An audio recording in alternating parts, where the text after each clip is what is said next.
The Haunting of Hill House is now on Netflix, and this is created by Mike Flanagan. If that name sounds familiar to you in any way, he directed Gerald's Game last year, he directed Hush, he directed Ouija Origin of Evil, so he's already 3 for 3 as far as anyone's concerned.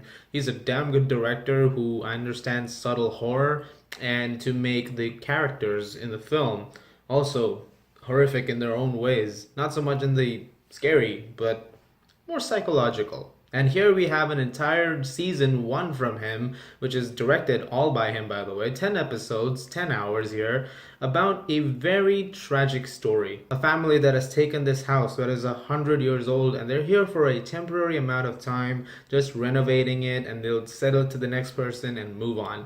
But as they stay, things get weirder and weirder and weirder, and something terrible happens. Years later, the kids in this family have grown up and things have changed a bit. One of the kids in particular, Nell, is having these visions and she's trying to tell somebody, but no one seems to be listening. And as things suddenly start to go wrong all over again, these kids have to come together, ignore their differences, and ignore any severed ties that have existed for the last few years and figure out what the hell's going on. We've had some pretty interesting stuff on TV this year.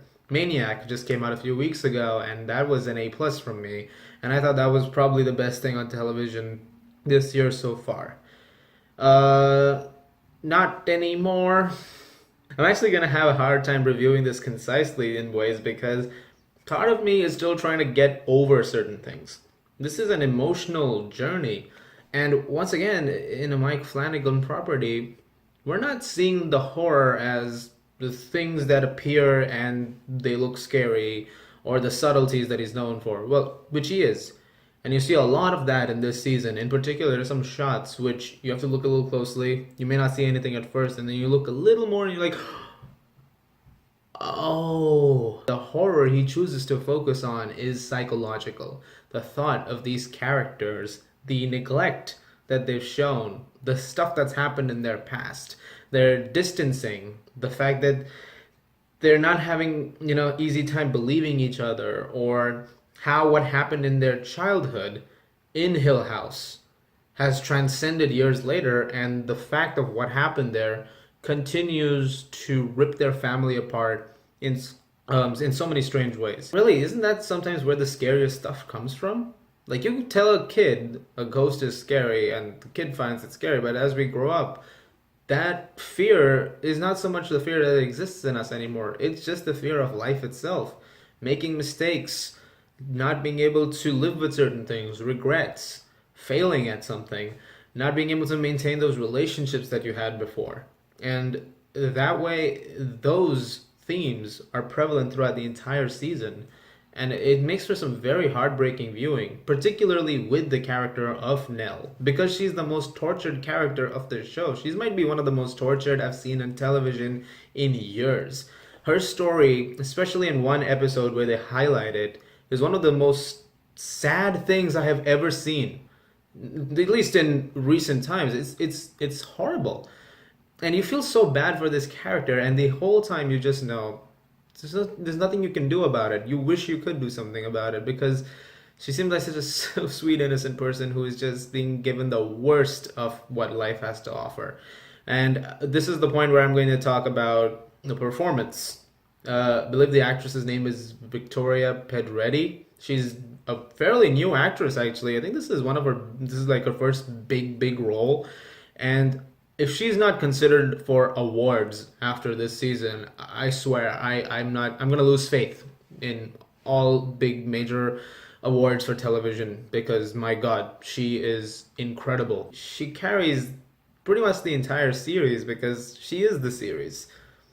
And I mean, it's impressive work. That's not to say the other actors are not good. Everybody in this show, whether it be the kid versions of these characters or the young mother and father, and now an older father who is having to do something to protect his kids, but he doesn't know how to protect them, who's taken certain measures to stay away from them, but in reality he's realizing this is not the best thing to do, and he's distanced himself from them so much that it's having an effect because of what's happening now.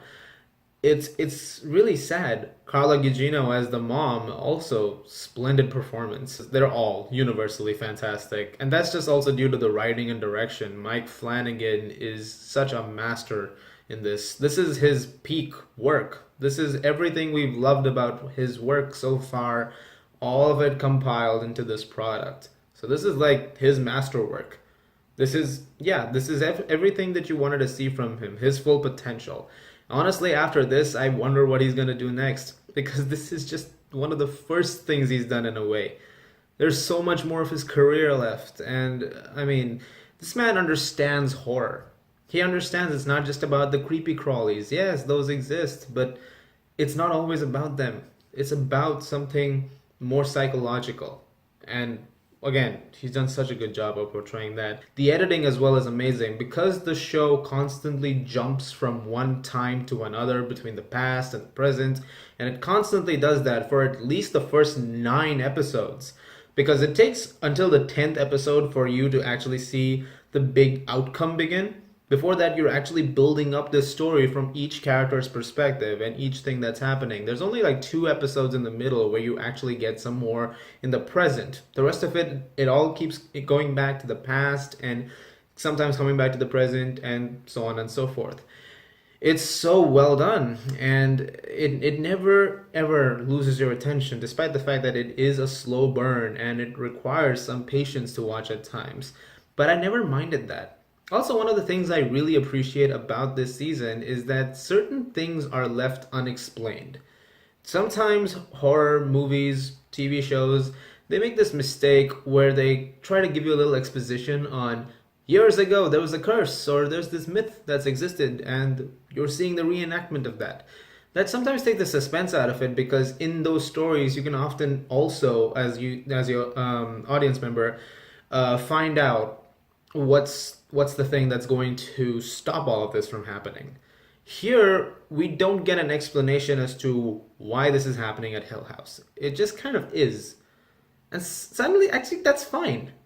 Like, I was talking about this with a friend earlier. I said, sometimes things just are, things happen in life, for instance. We don't, you wake up in the morning, and unless you can see the future, sometimes things just happen. Like, you could be having a really good day, and things could be going pretty normally, and then something will happen, and suddenly normal goes to insane in a matter of like 5 seconds or even 1 second.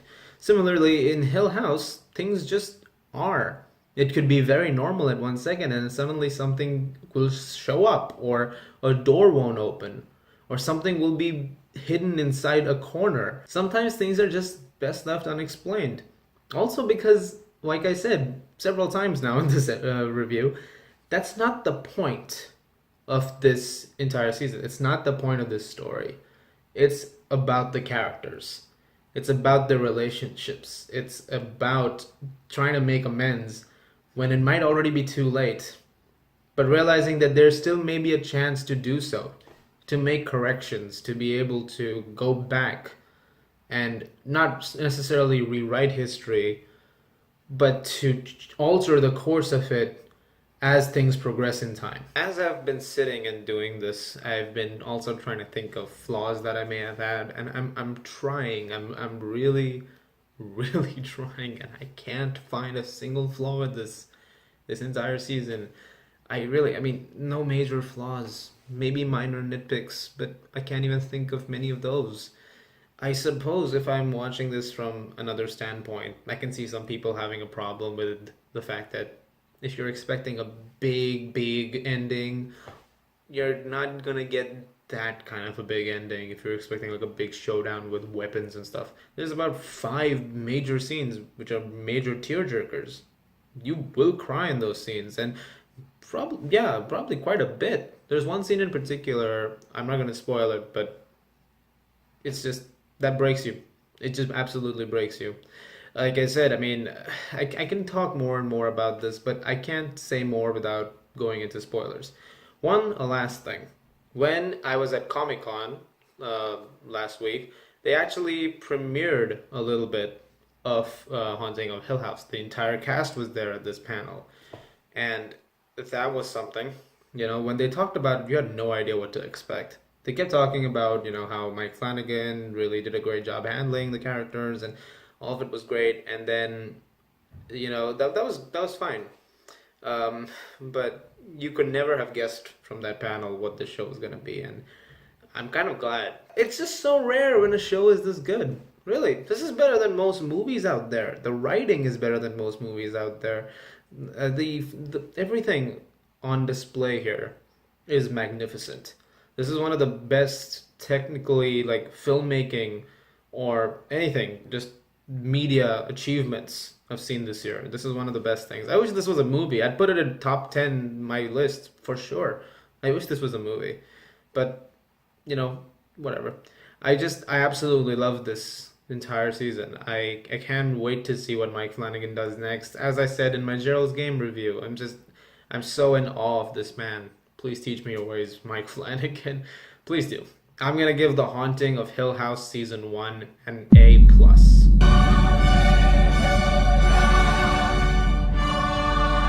That is 2 in a row for A plus TV reviews on this channel. First was Maniac just a couple weeks ago. Now it's this, and this is better. At this rate, Daredevil season 3, you've got some competition coming up this weekend. Let's see how that goes. Guys, thank you very much for watching. Look forward to more videos very soon. As always, if you like this, please do subscribe, and I'll see you guys at the movies.